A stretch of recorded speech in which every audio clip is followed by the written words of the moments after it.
artis Indonesian Idol keturunan Pakistan dan Indonesia yang bernama Nania Yusuf pindah agama dari Islam ke Kristen berawal dari iseng membaca Alkitab teman yang datang di rumahnya.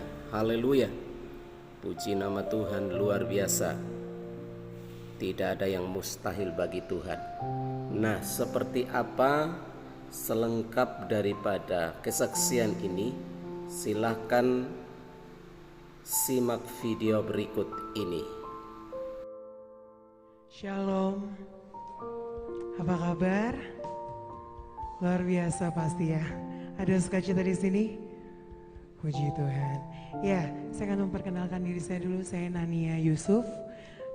Saya dari Indonesian Idol tahun 2004. Itu udah lama banget ya ibu-ibu, bapak semuanya.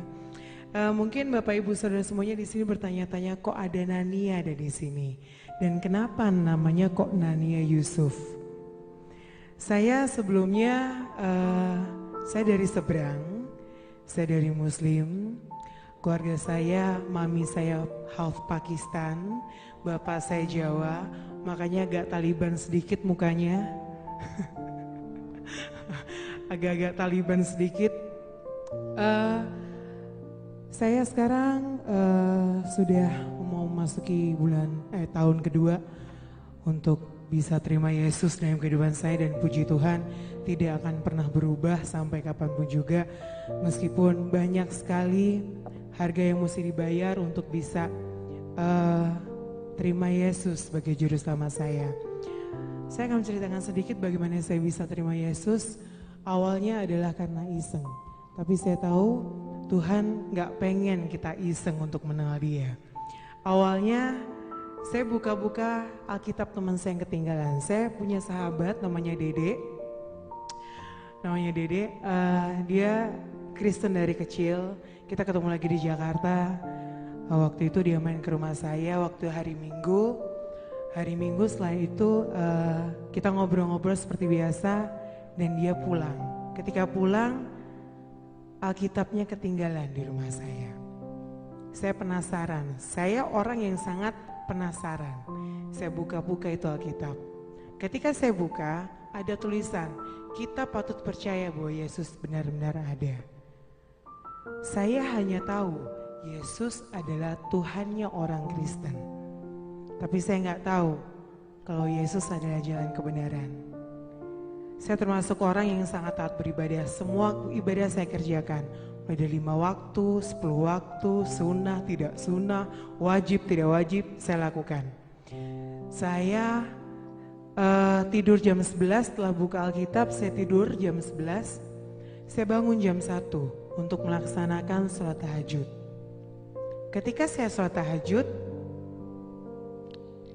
waktu itu rasanya beda. Karena saya ngerasa ada yang aneh. Saya nggak biasanya berdoa yang benar-benar mikir dengan apa yang saya lakukan tadi sebelum tidur. Saya merasa keganggu dengan tulisan di Alkitab bahwa Yesus, kita patut percaya bahwa Yesus benar-benar ada. Dan sampai hari ini, detik ini, saya cari-cari di Alkitab tulisan itu nggak ada.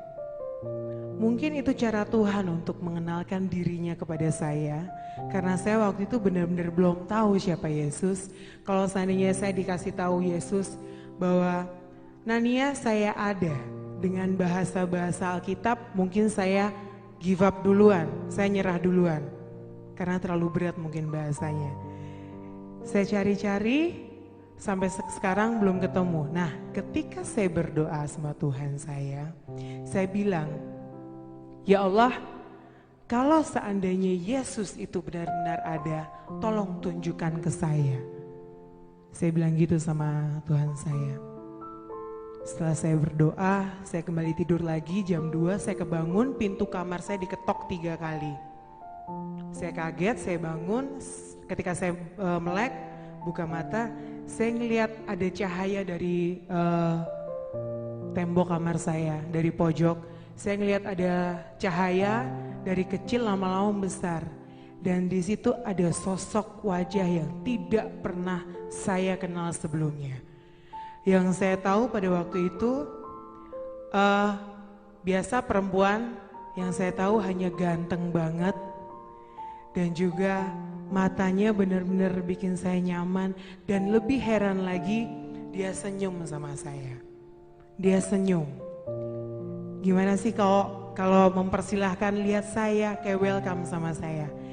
Kejadian ini gak saya omongin ke orang-orang, saya keep sendiri selama beberapa tahun. Hingga akhirnya saya cerita ke teman saya, ke sahabat saya yang lain. Saya cerita, dia hanya bilang, "Nan, sekarang kamu waktunya untuk melayani Tuhan." Caranya melayani Tuhan seperti apa saya nggak tahu. Kamu punya suara dan talenta luar biasa dari Tuhan. Pergunakan itu semaksimal mungkin. Akhirnya saya dikasih CD dan di situ ada lagu dari Irwan Alexander, judulnya Bagai Raja Wali. Dan kemana-mana lagu itu saya bawa karena lagu itu benar-benar menguatkan saya hingga sampai sekarang. Nah, ketika saya setelah saya dengerin lagu itu, ada kejadian juga yang aneh menurut saya. Ketika saya ngafalin lagu itu, badan saya berasa kayak ada yang ngangkat. Saya nggak berani buka mata, saudara. Saya takut. Saya berani buka mata ketika saya sudah merasa nyaman di atas tempat tidur. Akhirnya untuk pertama kali saya melayani tiba. Nah, waktu itu ketika saya mau melayani, saya ragu-ragu antara iya dan tidak. Karena pertama saya takut keluarga saya tahu saya nyanyi di gereja. Yang kedua, saya takut ditolak. Yang ketiga, saya takut dianggap murtad. Akhirnya ketika saya nyanyi, ada suara yang meyakinkan saya, "Nania, ini adalah jalanmu dan ini adalah keluargamu." Jujur, saya ragu-ragu. Tapi akhirnya saya bisa menyelesaikan satu lagu itu. Setelah selesai nyanyi, saya pamit pulang. Ketika saya jalan ke pintu keluar, ada anak kecil sekitar umur 5-6 tahun panggil saya, "Tante Nania, Tante Nania." Saya berhenti, dia bilang, "Tante, aku mau ngomong sama Tante." "Ngomong apa sayang?" "Tante, tadi aku lihat Tuhan Yesus peluk Tante Nania dari belakang pas Tante Nania tadi nyanyi." "Kamu lihat di mana?" "Pas Tante Nania nyanyi di depan." Saya gak kuat berdiri, saudara. Kaki saya lemes. Saya benar-benar takut. Bener enggak? Saya tanya ke teman saya, bener atau enggak? Jawaban teman saya, "Apa yang kamu rasainan?" Yang saya rasain ada yang meyakinkan saya bahwa ini tempat saya, ini keluarga saya. Akhirnya berjalan dengan waktu, saya mulai melayani. Puji Tuhan, semua berkat melimpah kepada saya. Saya berasa kayak anak bayi yang sekali nangis mau apa dapat, kerjaan semuanya deal. Tidak ada yang tentatif, semuanya fix. Hingga akhirnya saya memutuskan untuk dibaptis. Setelah saya dibaptis, kehidupan saya berubah total. Saya bukannya senang lagi, saya malah babak belur. Pertama, keluarga saya tahu saya terima Yesus. Kedua, mereka menolak saya hingga sekarang. Yang ketiga, anak saya umur 4 tahun ditahan dan sudah 2 tahun ini gak ketemu sama saya. Saya marah sama Tuhan, saya pahit sama Tuhan. Selama 1,5 bulan saya hanya bisa nangis dan ngumpat-ngumpat Tuhan. Gara-gara gue pilih lo, gue kehilangan keluarga inti gue. Kasarnya begitu. Hingga akhirnya ada suara lagi, "Nania, kamu diam dan saatnya saya bicara." Saya berserah, saudara. Berserah, bukan terserah. Saya berserah sama Tuhan. Ya kalau memang seandainya sudah seperti ini, ya sudahlah. Saya ngikutin aja apa yang dimauin sama Tuhan. Apa yang dimau, apa yang diingin Tuhan, saya ikutin. Lebih parah lagi, ketika saya dengar mami saya mau dicerain sama bapak saya lebih hancur lagi. Cuman kata kuncinya adalah kita harus berserah dan percaya sama Tuhan. Hingga akhirnya berjalannya dengan waktu, dari sudah setahun ini bapak saya yang paling keras, karena bapak saya baju-baju saya, lukisan saya di rumah dibakar semuanya. Hingga anak saya nanya, "Eyang, kenapa bajunya mami dibakar? Kamu gak punya mami udah mati." Coba gimana perasaan seorang ibu dibilang kita masih hidup tapi dibilang mati. Saya pahit sama Tuhan. Hingga saya berserah dan Tuhan buka jalan. Tuhan gak diam ternyata. Tuhan buka jalan pada bulan 2-3 bulan yang lalu. Bapak saya untuk pertama kali SMS saya. SMS-nya sangat sederhana banget, tapi buat saya itu sungguh luar biasa. Tulisannya adalah, "Nia, Bapak kangen."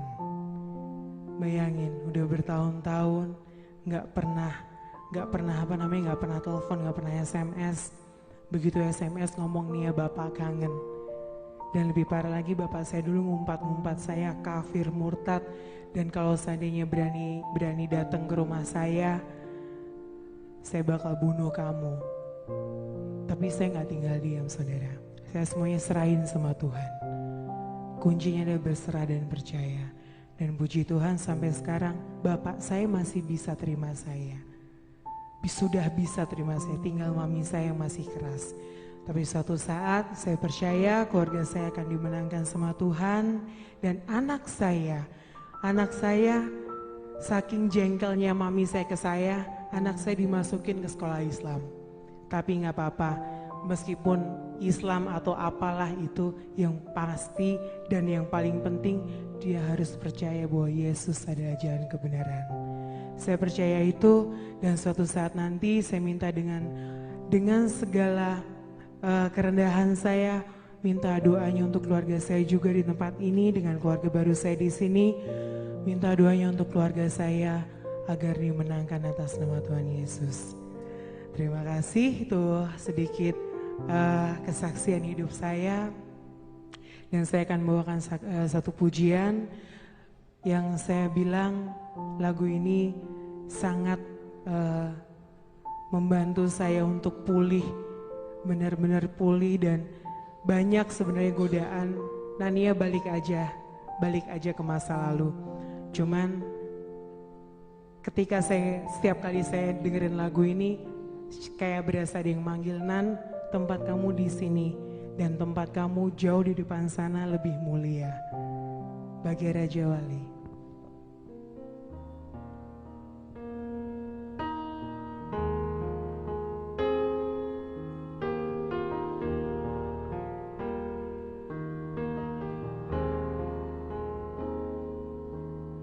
Hanya kepadanya ku kan berlari di saat ku bimbang dalam hidupku. Yang aku percaya dalam hadiratnya ada kekuatan yang baru. Walau ku melangkah dalam tekanan, badai pencobaan datang menghadang, yang aku percaya dalam hadiratnya ada kekuatan yang baru.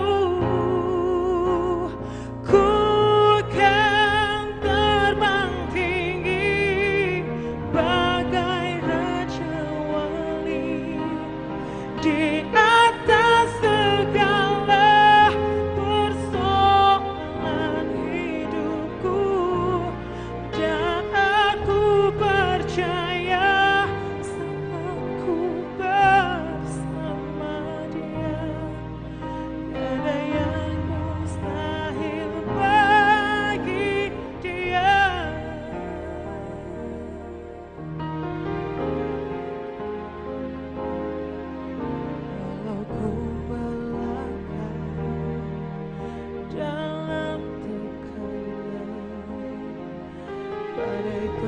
cobaan datang menghadap, yang aku percaya dalam hadiratnya ada kekuatan yang baru.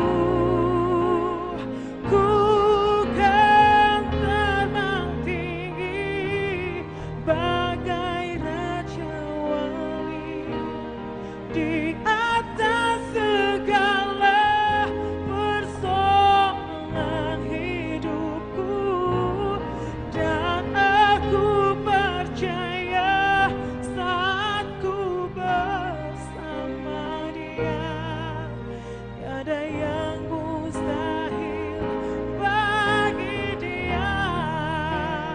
Ku kan terbang tinggi bagai raja wali di atas segala persoalan hidupku, dan aku percaya saat ku bersama Dia, tiada yang mustahil bagi Dia. Oh, tiada yang mustahil bagi Dia. Oh, tiada yang mustahil bagi Dia.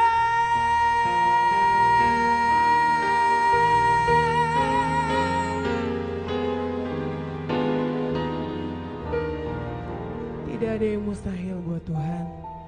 Kita harus percaya Yesus benar-benar ada dan hidup.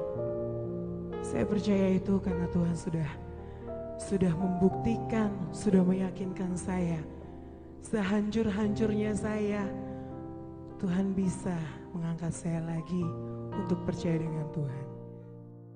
Puji Tuhan, luar biasa.